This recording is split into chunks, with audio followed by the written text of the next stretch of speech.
Si uno mira no solamente lo que ha sido el contexto de pandemia, sino observa otros sucesos que se han dado en los últimos tiempos, también. Porque alguna vez nos imaginábamos que Estados Unidos iba a tener como un presidente a un presidente como Donald Trump, un excéntrico empresario que aparecía en los medios de comunicación, que hizo un reality, que apareció en películas famosas, que tenía otro tipo de perfil. Bueno, fue presidente de los Estados Unidos 4 años. No solamente que fue presidente, sino que además también, cuando buscó su reelección, perdió, pero con mayor caudal de votos. O sea que la misma gente que lo votó, no, se incrementó la cantidad de gente que lo votó. Pero ganó la estructura, podríamos decir, tradicional política de los Estados Unidos. Pero una de las cosas que tampoco me imaginaba, al poco tiempo de asumir Joe Biden, es que salga a decir lo que dijo sobre Vladimir Putin, el presidente ruso, afirmando que es un asesino. La verdad que inesperado, por lo menos para mí, pensar una definición por parte de un primer mandatario sobre otro primer mandatario. Además de la sensibilidad de lo que significa dos grandes potencias y más de una persona con una estructura política o lo que significa el recorrido histórico de lo que ha sido el historial, mejor dicho, de Joe Biden como político para tener una declaración altisonante de esa magnitud. Quizás podíamos esperar algo de Donald Trump, pero nunca lo hizo. Jorge Castro siempre es un analista de consulta, un analista internacional de consulta que tiene muchísimo prestigio, y nosotros les agradecemos sus minutos que nos dispensa como para explicarnos o como para darnos un pantallazo sobre esto. ¿Cómo le va, Castro? Buen día, ¿cómo está usted? ¿Qué tal? Buenos días, ¿cómo están ustedes? Bien, gracias. ¿Sorprendido por esto que dijo Joe Biden sobre Vladimir Putin? Conviene para responder a su pregunta. Lo más importante quizás sea ubicar el contexto de la pregunta que le realizó el periodista. Se refiere a el trascendido que ha ocurrido en Washington de un informe de inteligencia norteamericano que asegura que hubo una intervención, entre otros, de Rusia en las elecciones a través de un trabajo de cibertrabajo, de trabajo a través de internet, en las elecciones norteamericanas a favor de el entonces presidente Donald Trump. En estas condiciones fue que el presidente Joe Biden contestó diciendo que el presidente Putin de Rusia era un asesino. También es muy significativo que la razón por la que reaccionó de esta forma es difícil de discernir, pero lo que es seguro es que la característica que tiene el proceso eleccionario del 3 de noviembre del año pasado, que llevó a la victoria de los demócratas y por lo tanto a la presidencia de Joe Biden, es que, como usted lo señalaba recién, el presidente Donald Trump obtuvo 75 millones de votos. Esto es 11 millones de votos más que los que logró en 2016.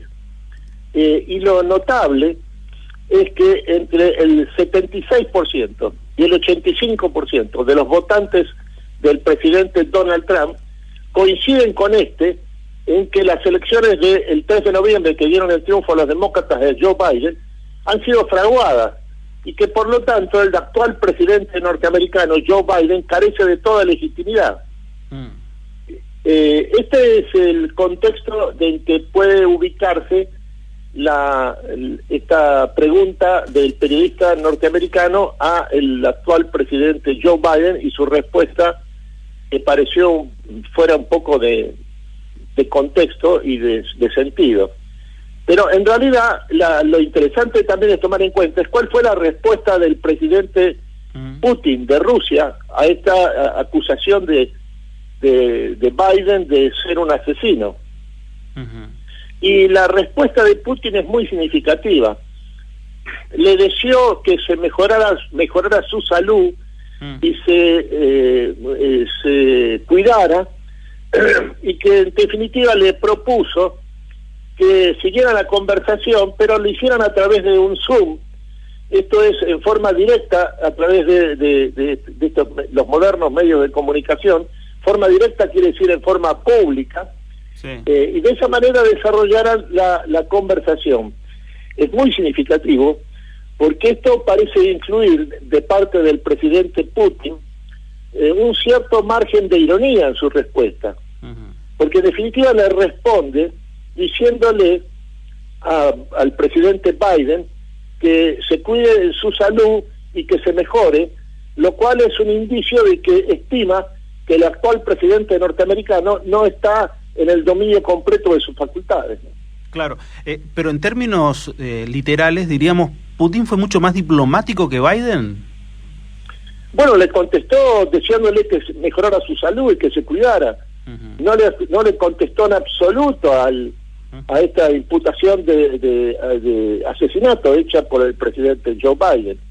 Esto tiene que ver con el hecho de que esta semana el presidente Joe Biden acentuó la imagen de fragilidad y de dificultades cognitivas que ha dado desde que se asumió la presidencia de Estados Unidos el 20 de enero de este año. La forma en que se demostró esta dificultad que tiene el presidente Joe Biden, que es la persona que ha ascendido a la presidencia de Estados Unidos con el mayor nivel de edad, tiene 79 años, fue cuando tropezó 3 veces al ascender en la escalera del avión presidencial y estuvo a punto de experimentar una caída incluso desde las alturas. Esto a su vez está acompañado por el hecho de que ha tenido incluso en la última semana distintas manifestaciones de dificultades para expresarse, que incluyen considerar públicamente a la vicepresidenta Harris, denominarla la presidenta Harris de los Estados Unidos.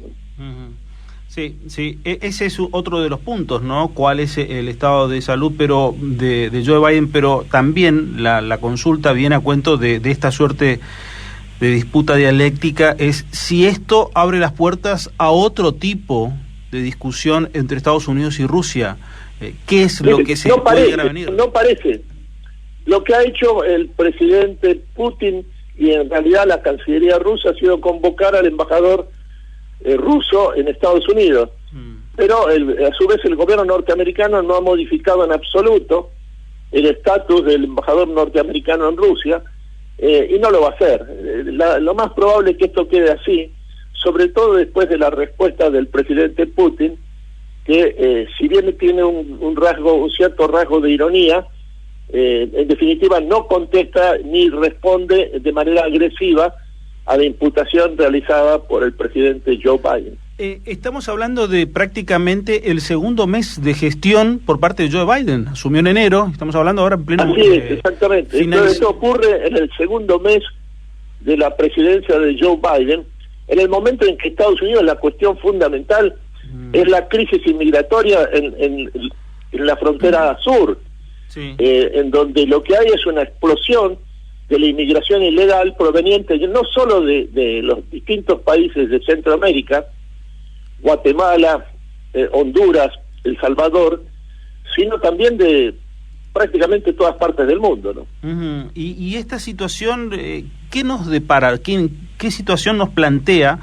Pensando exclusivamente que también estamos atravesando una discusión de pandemia, estamos atravesando un montón de discusiones que cómo nos ubica en todo dicho contexto.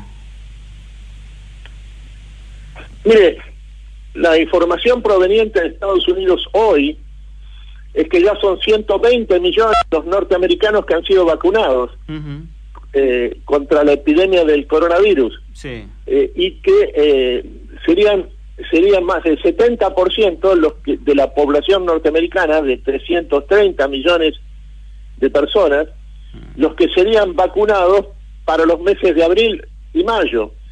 Lo que esto significa es que ya se sienten en Estados Unidos los efectos de la vacunación masiva de su población frente a la pandemia del coronavirus. Hay una caída notable del número de infectados y todavía un derrumbe mayor de la tasa de letalidad, lo que indica efectivamente que ya se tiene un efecto positivo la vacunación masiva de su población.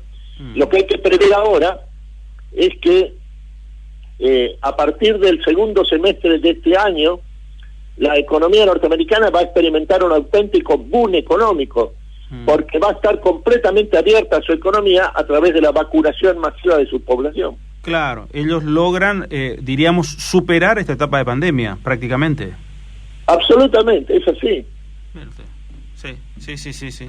Algo que en realidad parecía impensado, pero que se terminó dando a través de lo efectivo que es no solamente el sistema, la vacuna, sino el sistema sanitario estadounidense, que lo termina aplicando prácticamente en forma masiva. Absolutamente, es así como usted señala. La verdad que sí, me queda solamente preguntarle cómo queda el vínculo de Argentina con Brasil, especialmente con esto que se está dando, el tema de la pandemia y toda esta situación. ¿Se vieron algún tipo de acercamiento entre el gobierno argentino y el gobierno brasilero, pero todavía siguen ciertos resquemores, y más ahora con la famosa cepa de Manaus?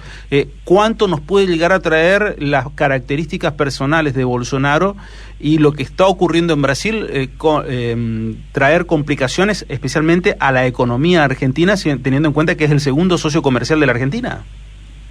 Mire, todos los acontecimientos en Brasil están centrados ahora en el rebrote extraordinario de la pandemia del coronavirus. En Brasil, además, ya hay una situación de crisis del sistema sanitario de gran envergadura, no solo en los estados más pobres o los amazónicos, el caso de Manaus, sino también en el propio sector de mayor riqueza de la Federación Brasileña, como es el caso del propio estado de San Pablo, o de los estados del sur de Brasil, incluso los fronterizos con la Argentina, incluyendo Río Grande do Sur y Paraná. En estas condiciones, el problema fundamental de Brasil hoy es la exacerbación de la pandemia del coronavirus. Esto es lo que ha ocasionado el temor que existe en la Argentina y en general en América Latina a las consecuencias que pueda tener esta exacerbación de la pandemia del coronavirus en Brasil, en sus respectivos países. Es lo que ha decidido al gobierno argentino a cerrar la frontera con Brasil. Y a su vez esto ha ocasionado que la reunión que tenía previsto realizar el Mercosur en forma presencial en la ciudad de Buenos Aires el 26 y 27 de marzo haya sido transformado en una reunión exclusivamente virtual, realizada a través de Internet. Sí. Esa es otra de las informaciones, y veremos a ver cómo se plantea especialmente el Mercosur, no solamente con Brasil, sino también la situación sanitaria de Paraguay, que es altamente compleja, especialmente con la Argentina, y a nosotros, que nos afecta en forma directa por la frontera que tenemos tanto con Paraguay como Brasil. Jorge, claro, exactamente. Sí, y nosotros que miramos con preocupación, digo, porque por nuestra frontera en forma directa pasan más de 1000 camiones en forma diaria, desde Brasil hacia Argentina. Absolutamente. Ese es un dato que no sé, que por ahí no está bien, se permiten pasar camiones, sí, pero 1000 camiones por día es un tema que ingresan a la Argentina solamente por la frontera de la provincia de Corrientes, Paso de los Libres y Santo Tomé, los dos juntos, más de 1000 camiones. Es altamente complejo. Jorge Castro, le agradezco mucho estos minutos, como siempre, muy amable, ¿eh? Hasta luego, encantado. Igualmente, gracias. El analista Jorge Castro dándonos un pantallazo internacional de lo más importante que ha dejado esta semana y las palabras de Joe Biden sobre Vladimir Putin.